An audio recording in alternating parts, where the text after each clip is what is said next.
শুক্রবার আসলে স্পেশাল কিছু রান্না করতে মন চায়, তাই দেরি না করে চলে আসলাম রান্নাঘরে। প্রেশার কুকার নিয়ে নিলাম আর এর মধ্যে দিয়ে দিচ্ছি গরুর মাংস। তো কী কী রান্না করব সেটা অবশ্যই আপনাদের মাঝে শেয়ার করব। এখন দিয়ে দিলাম আদা বাটা, সাথে জিরা বাটা, আর দিয়ে দিচ্ছি পেঁয়াজ কুচি, আর সাথে দিয়ে দিচ্ছি গোটা মশলা। এখানে দারুচিনি, তারপরে তেজপাতা, গোলমরিচ, আর সাথে পরিমাণ মতো নুন, ধনিয়া গুঁড়ো, মরিচ গুঁড়ো, সাথে হলুদ গুঁড়ো। এখন দিয়ে দিচ্ছি এলাচের ফল, এটা আমি একটু হামানে থেতো করে দিয়ে দিয়েছি।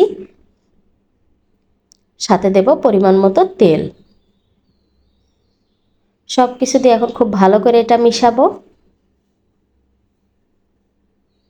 মিশায়ে চুলাটা অন করে দেব, দিয়ে এই মশলাতে কিছুক্ষণ কষিয়ে নেব, তারপরে কষানো পানি দেব, দিয়ে রান্নাটা করে নেব।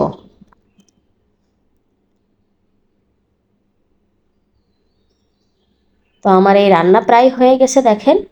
আমি আর 2-1 মিনিট জাল করেই নামিয়ে নেব। আর এদিকে ভাত আমার রান্না হয়ে গেছে, আমি সাদা ভাত করেছি। তো মাংসটা হয়ে গেছে, নামিয়ে নিলাম। এখন আবার একটা পাতিল বসিয়ে দিলাম আর দিয়ে দিচ্ছি বেশ অনেকটা পরিমাণ পানি। আর আমি মাঝে মধ্যে দারুণ কিছু সবজি রান্না করি, সেটা আজকে শেয়ার করব। তো এখন দিয়ে দিলাম পরিমাণ মতো নুন। দিয়ে আমার এখানে 3 ধরনের সবজি আছে।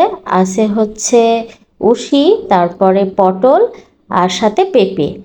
যে কোনো সবজি দিয়েই আমি রান্না করি, আমার হাতের কাছে যে কোনো সবজি থাকলে আমি এই সবজিটা রান্না করি। তো আমি হাফ সেদ্ধ করে নিয়েছি, 40-50% আমি সেদ্ধ করে নিয়েছি। এখন পানি ঝরিয়ে নিলাম, পাতিলটা আবার বসিয়ে দিলাম, দিয়ে দিচ্ছি কিছুটা বাটার। এর মধ্যে দিয়ে দেব হচ্ছে কিছুটা চিংড়ি মাছ। আর চিংড়ি মাছগুলো আমি ছোট ছোট কিউব করে কেটে দিয়েছি। এখন এটা সামান্য নুন দিয়ে একটু ভেজে নেব। এই সবজিগুলো দেখা যায় বেশি তেল মাল মশলা লাগে না, এজন্য খেতে খুবই ভালো লাগে, সুস্বাদু, সাথে শরীরের জন্য ভালো। আমি প্রায় সময় রান্না করি। তো চিংড়ি মাছটা আমার ভাজা হয়ে গেছে। এর মধ্যে দিয়ে দিচ্ছি আমি হচ্ছে রসুন কুচি, সাথে আদা কুচি, দিয়ে এগুলো একটু আমি ভেজে নেব। তো একসাথে নাড়াচাড়া করে এগুলো একটু ভেজে নিচ্ছি। কালারটা চেঞ্জ হয়ে গেছে, দেখতে পাচ্ছেন। এখন কিউব করে কেটে নেওয়া পেঁয়াজ আর সাথে কাঁচামরিচটা কীভাবে কেটেছি দেখেন। আর পেঁয়াজটা কিন্তু একটু বড় সাইজ করে কেটেছি। সব দিয়ে দিলাম, দিয়ে এটাও একটু হালকা করে ভেজে নিচ্ছি। এর মধ্যে দিয়ে দিচ্ছি সেই সবজিগুলো,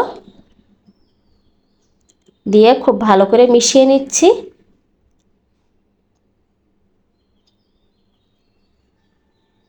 এর মধ্যে দিয়ে দেব আমি ভাতের মাড়। এটা পানি দিলে কি হয়, ঘন করার জন্য আবার কর্নফ্লাওয়ার দেয়া লাগে। তো ডিরেক্ট ভাতের মাড় দিলে আরও সুবিধা। দেখা যায় ভাতের মাড়ে তো অনেক ভিটামিন আছে, সাথে আমার হচ্ছে কর্নফ্লাওয়ার দেয়া লাগবে না, ঘন হয়ে যাবে এমনিতেই। আর দিয়ে দিচ্ছি গোলমরিচের গুঁড়া, সাথে নুন দিয়ে দিচ্ছি। নুন যেহেতু আগে দিলাম, একটু হিসাব করে দিতে হবে। এখন দিয়ে দিচ্ছি 1 চামচ মতো চিনি।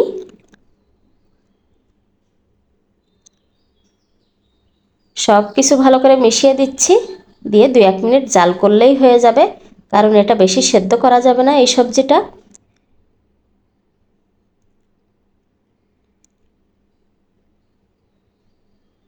কিছুটা চাইনিজ স্টাইলের রান্নাটা, তারপরেও এটা হচ্ছে আমার নিজের তৈরি করা।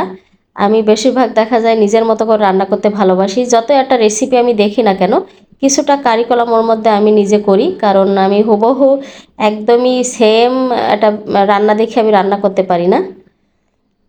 এর মধ্যে আমার কারিকলাম থাকবেই। তো আমরা অলরেডি খেতে চলে এসেছি। শসা, এই যে সেই সবজিটা, এই সবজিটা একদমই স্পেশাল, আমার হাজব্যান্ড খুব পছন্দ করে। সাথে সাদা ভাত আর গরুর মাংস। এই ছিল আমাদের আজকের আয়োজন। কেমন লেগেছে সবাই কমেন্ট করে জানাবেন। আমি অলরেডি ভাত নিয়ে নিয়েছি, এখানে কয়েক পিস গরুর মাংস, সাথে সবজি, তারপরে সালাদ, শসা, কাঁচামরিচ সব কিছু নিয়ে নিয়েছি। আর আমার মেয়ে বলে